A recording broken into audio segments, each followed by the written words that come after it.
There we go. Recording is on. So again, welcome everybody. My name is Ken Smith, and I am the founder and chairman of Climate Resilience Offsets.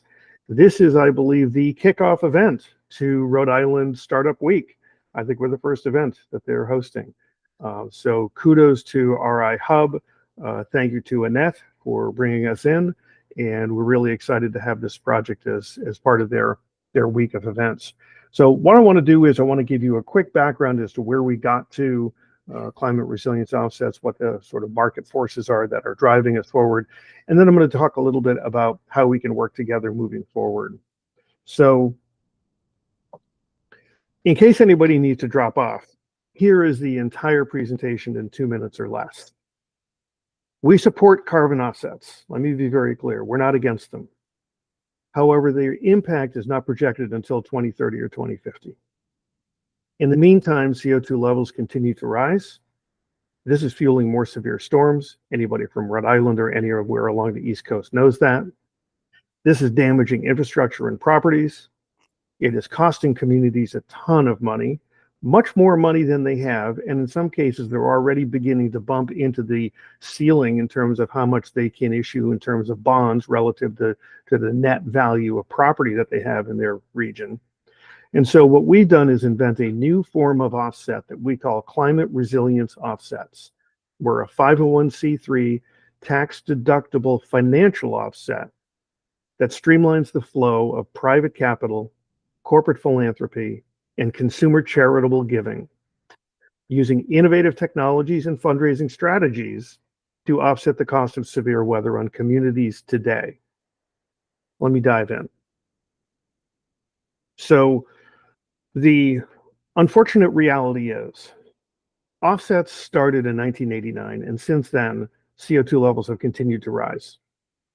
We have more wind, we have more solar, we've planted more trees, we've done more sequestration, we've done all these things, billions of dollars have been spent, and yet CO2 levels continue to rise, and they're projected to rise for the next 10 to 20 years.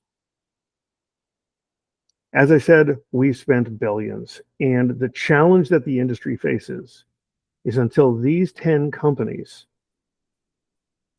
reduce their carbon emissions significantly, then all the spending on all the offsets will not bend the curve. We've got to change the behavior of these 10 companies. That's not the topic for today. That's a much bigger question. That gets into a political question that I really don't want to address right now. But this is the practical reality. When you look at the emitters and who's putting it out and where, who's putting out CO2 and where, we've got to get these 10 companies under control. But as of August 2024, we've already had 19 severe weather events that cost $1 billion or more. This curve keeps going up. Some of you may remember just a couple of, I think 48 hours ago, there was a no-name storm that hit the Carolinas. It was just a very large, not even quite tropical storm, and it dumped more rain than they had in the last 2 hurricanes. So we're seeing these kind of events happening on a more regular basis. Now, of course, what community leaders are doing is they're going into the bond market the way that they do. When they have an emergency and they need to fix a bridge or a road or whatever it may be, they go into the bond market and they say, okay, we have the ability to tax, we have the ability to levy fees and whatnot on residents, on small businesses, on people, on tourism, and et cetera. The challenge is, as Senator Whitehouse has said, the supply of new bonds for climate resilience is overwhelming the demand. And so, excuse me, as I was chatting with the mayor of a medium-sized city here in the United States just the other day, he's looking at floating about a $200 to $250 million bonds to fix roads, bridges, schools, et cetera, that have been impacted by climate. And I said, well, Mr. Mayor, I have one question for you. What happens if nobody buys it? What happens if not enough people buy your bond? There's other cities and towns that may be closer to investors and their location. What happens then? What happens when the next storm comes in 2 years, 5 years, 10 years, and you need to borrow another 250? This is a severe challenge for a lot of communities. It's okay now, but we're walking pretty quickly into a time period where this is going to be a problem. What we also know from the data is that resilience saves money. there was a wonderful scenario done by the U.S. Chamber of Commerce where they said, okay, what if we spent money on this project and this project and this project and this project so that we could protect the city of Miami from a direct hit Cat 4 hurricane? What would be the impact? What would be the financial impact? And what they found was they'd save 184,000 jobs. They'd save 26 billion in production, and they would save 17 billion in income. Clearly, the impact, the ROI of resilient spending is significant. So we created this new format of offset. As I mentioned earlier, I just want to repeat it so everybody understands the clear language that we're trying to use here. We are a 501c3 tax-deductible financial offset that streamlines the flow of private capital, corporate philanthropy, and consumer charitable giving using innovative technologies and fundraising strategies to offset the cost of severe weather on communities today. We deliver immediate impact within 12 to 24 months, and I'll show you that in just a few minutes. We deliver measurable results. So as companies are looking at their ESG reporting, at their SDG reporting, at their net zero reporting, et cetera, we deliver measurable results. And we focus on lasting benefits. We don't want to invest in a project again in 10 years. We look at the materials, we look at the technologies, we look at the methodologies. What are you putting in now so that it will last through what we know is coming in terms of sea level rise, storm level rise, wind of a hurricane, et cetera? We meet all of the key stakeholder demands. CEOs are increasingly saying that they need to take care of their communities as part of their corporate social responsibility.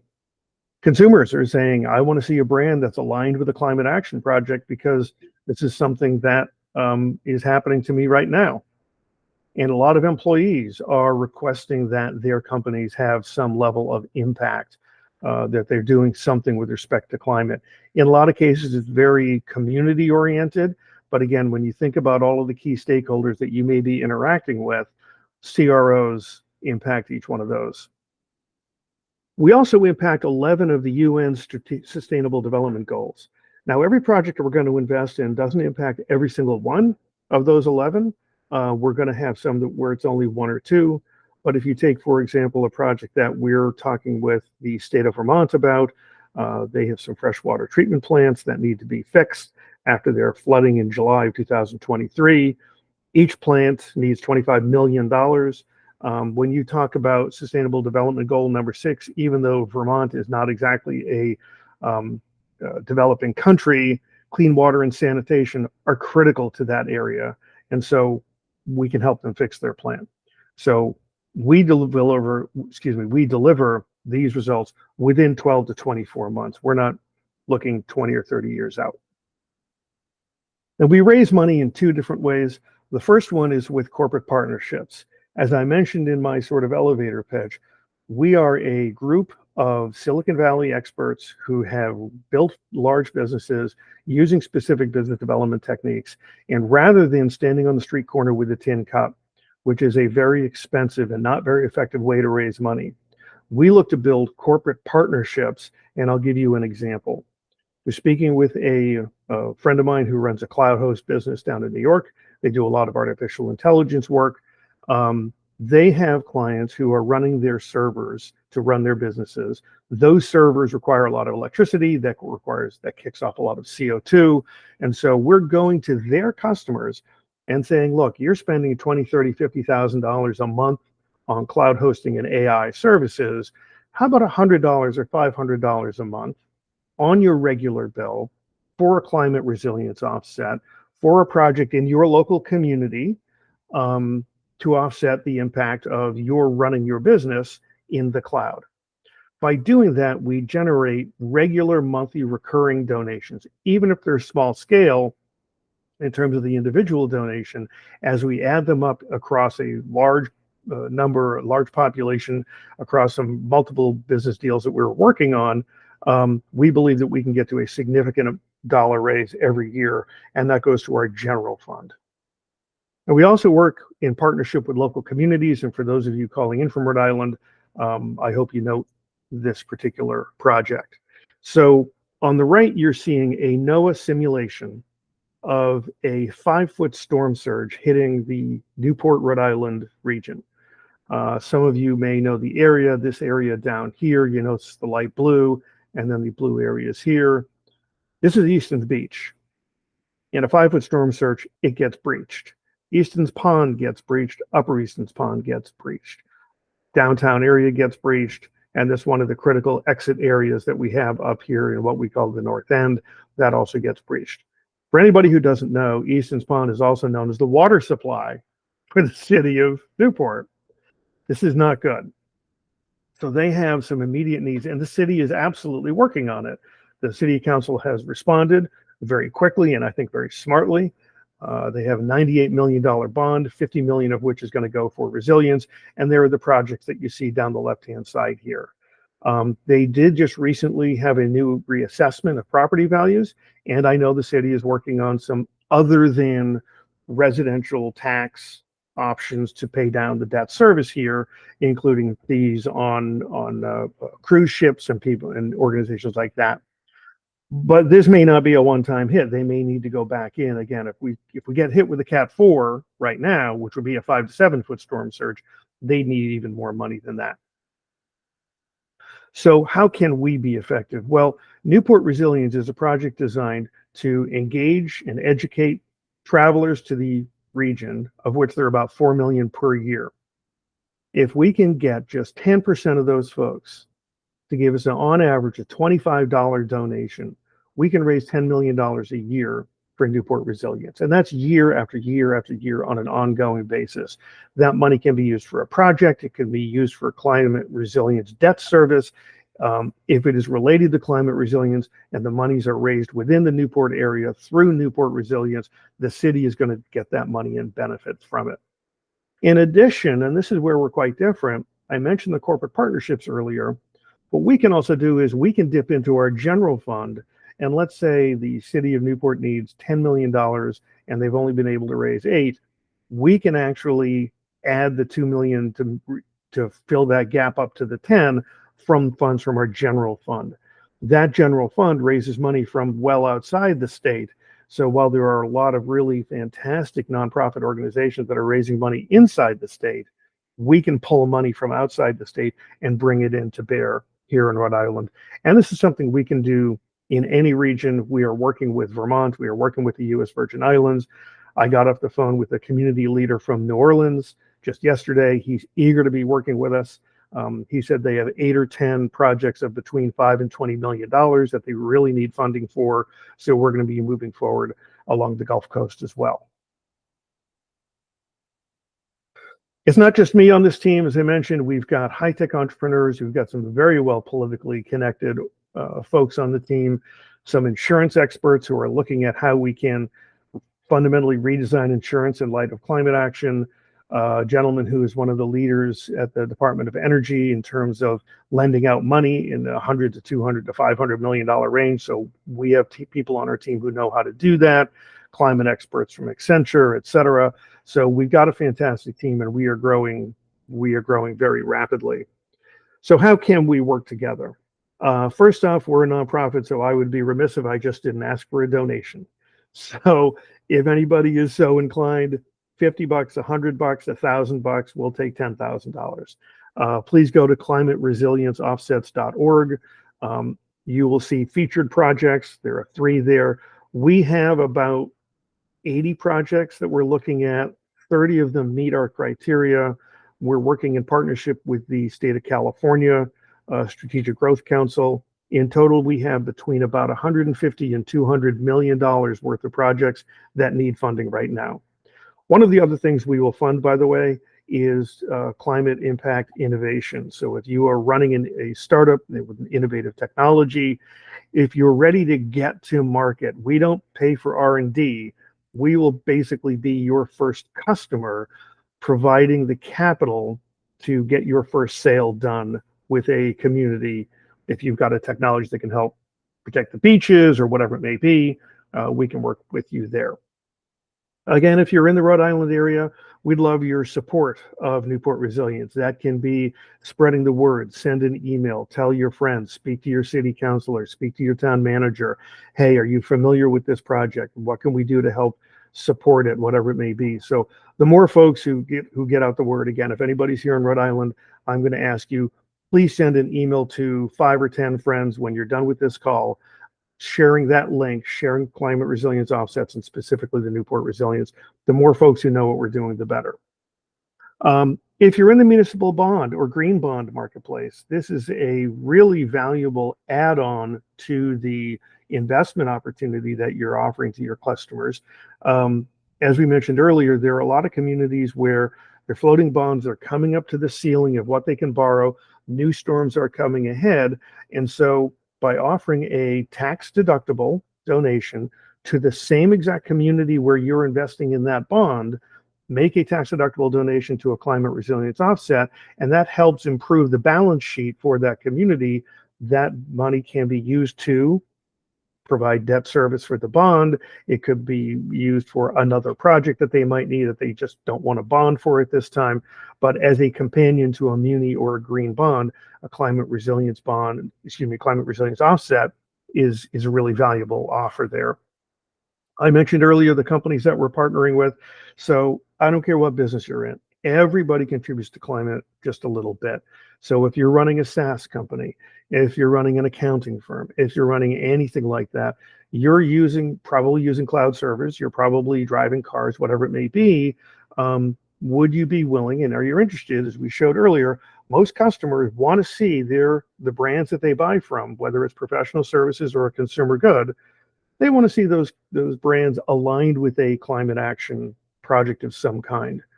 We deliver immediate impact, we deliver measurable results, we deliver lasting benefits, and we'll be more than happy to work with you on the PR front to get the word out to your clients about you're working with us, we're working with you, here's the benefit, etc. But we'd love to partner with you in that way. If you have a project that you would like to suggest, please go to our website and click on Contact Us. Toggle the Looking for Funding button, and then we have a form there. That form goes to our investment committee, so we can do an initial evaluation, again, of our 3 key criteria. We need to see immediate impact. We need to see measurable results, so it could be tourism dollars, could be property value saved, whatever it may be, but we need to see what the measurable financial impact is, and then we want to know what the lasting benefits are. We will not invest in just sand, for example, for a new beach. We will invest in an entire systematic, well thought out beach protection plan. And then lastly, there's my email. If anybody would like to contact me further, if you have any questions, I'm more than happy to chat with you at any time. And in summary, we're a new form of climate offset. We're a 501c3 tax deductible. We meet all of the stakeholder demands. We deliver positive and national, local PR. We deliver immediate impact, measurable results, lasting benefits, and we impact not all the time, but we impact 11 of the UN's SDGs. And with that, I'm going to open it up for questions.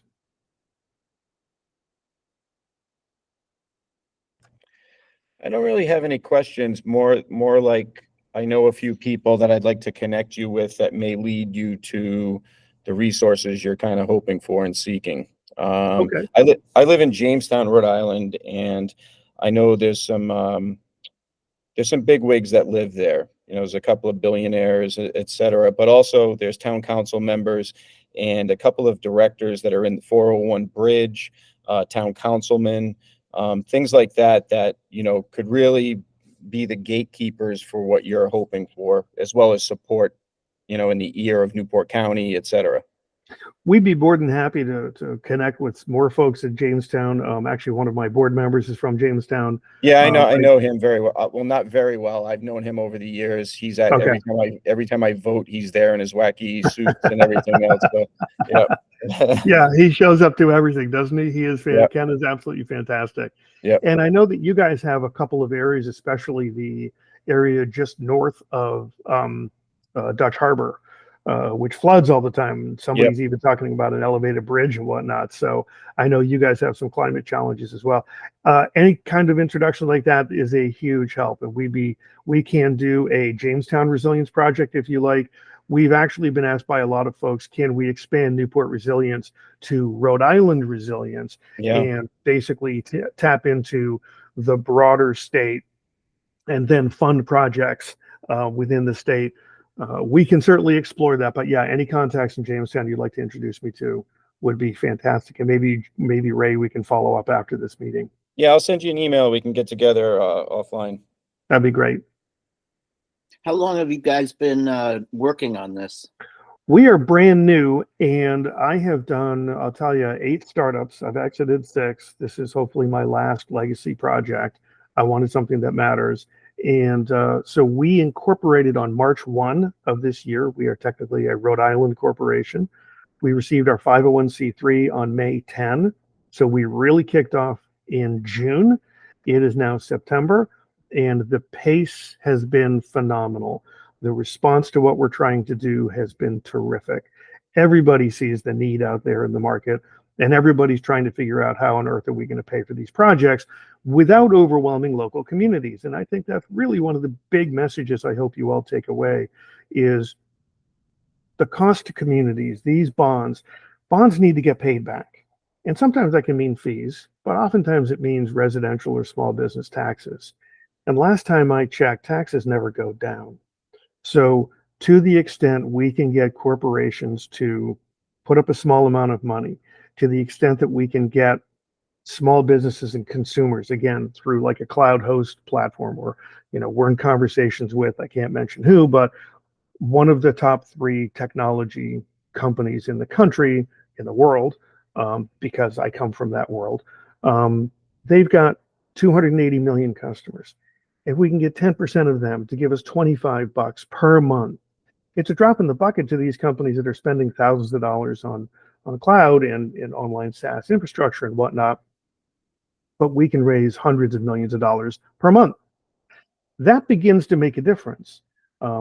As you saw from one of the earlier slides, we've already seen over $34 billion in damage from climate this year alone.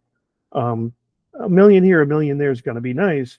We need to get into the tens of millions. We need to get into the hundreds of millions. We need to get into the billions of dollars. And just so you folks know, that is exactly where our sights are set. We want to be a multi-billion-dollar operation funneling private capital for climate projects in cities and towns around the world. So we want to partner with the World Bank. We want to partner with the Rhode Island Infrastructure Bank. I want to partner with the California Strategic Growth Council. Whoever it may be who has the local expertise, we want to partner with them. And we believe the dollars are out there. I believe it's $17 trillion in GDP globally. There's a lot of money flowing around out there, and small amounts can make a huge difference for us. Are you the brainchild? Well, let's see. Coming up on AARP verification or what have you. So brainchild, I'm not sure, but it was kind of my idea, but I really did pull this team together and I got a lot of great feedback. And so I would say, yes, it was my kernel, but this has really been refined through the expertise of the ladies and gentlemen that we have on our board. Again, they come from politics and consulting and insurance and climate and nonprofit and whatnot. And so in terms of launching and operations, we are less than 6 months old, but we're just taking off. And you're now based in Newport? We are based in Newport, and the hope right now is that we can stay in Newport. Our goal is to build a major blue tech startup based right here in Newport, bringing jobs to Newport, bringing business plans and whatnot to Newport. So that's our goal. It's a great city, very well run. Our mayor is a real leader in the climate space, Mayor Tsai, and so. I know that they just did a bunch of planning for the North End. Are you going to be part of that planning as far as location and that type of stuff? James, if you can help me raise some money through Newport Resilience, we would love to. There's nothing I would like more than be able to give the city council some money for that North End planning. They do have some other priorities that are pretty significant. Parati Park is actually one of them. A lot of people don't realize that's the disembarking location for all of the cruise ships that come into town. Many of the boats that come into town, that's the public dock where you can disembark and come into the city. Don't look under the stone. It's Swiss cheese. It needs a lot of work. So we've got a lot of priorities in this town. And again, I know from that bond, the city has analyzed each one of those, prioritized which ones need more research, which ones need immediate funding. We would come in where the immediate funding is necessary. Again, we don't do R&D. We do shovel ready. If you have your EPA permits, if you have your city council approval, if you have all of these things in line and you're ready to fill up the gas tank in the bulldozer, we'll pay for that gas. And do you actually have offices, or right now are you operating out of the house in the car? So let me answer you in two ways. First off, as I mentioned, most of our folks have experience with high tech. We come out of COVID. I've actually been a remote worker for probably 15 years now. Most nonprofits take about 35 to 40% of donations for operations and fundraising. Because we are a group of high-tech startup executives, we are deploying technologies in unique and different ways so that we're actually capping our capital expenses at 20%. So we are 50% more capital efficient than most nonprofits out there in the world. So yes, we are remote for now. We'll probably have some small office here in Newport at some point in time, maybe Providence, but we're a team of people who know how to do that. My last 3 businesses, we scaled significantly, and we were all 100% remote. And I had development teams in India, and I had marketing guys in New York, and I had QA guys in California, and we worked just fine. If you know how to do it, and that's again where we're leveraging the technology to reduce our operating expenses. We want to make sure that the maximum number of dollars goes to the community and not into, again, sitting on a street corner with a tin cup begging for money. It's just not effective. Excellent. Andres? Last question. Sure. Can you email us the slide deck? Absolutely. I'll be sending along a link. Actually, I can send you a link to the video once it's available, and I can also send you the slide deck. Great. Thank you. Very interesting. Congratulations. Thank you. Ken, thank you for your presentation. I want to check my understanding on some. You are searching for this climate resilience project, and then you're looking for funding either direct from consumers or from corporations. These projects don't have claims, so they could have water accounting claims. Sometimes corporations are interested in that, but you would not offer that? Or what is is it mainly altruistic, or like is it philanthropic, the motivation from the corporations, or do they get something else like water accounting claims, or you mentioned not carbon, but some other claims? Right. The number one benefit they get is a tax deduction. Now, depending on the corporation, Tax deduction, okay.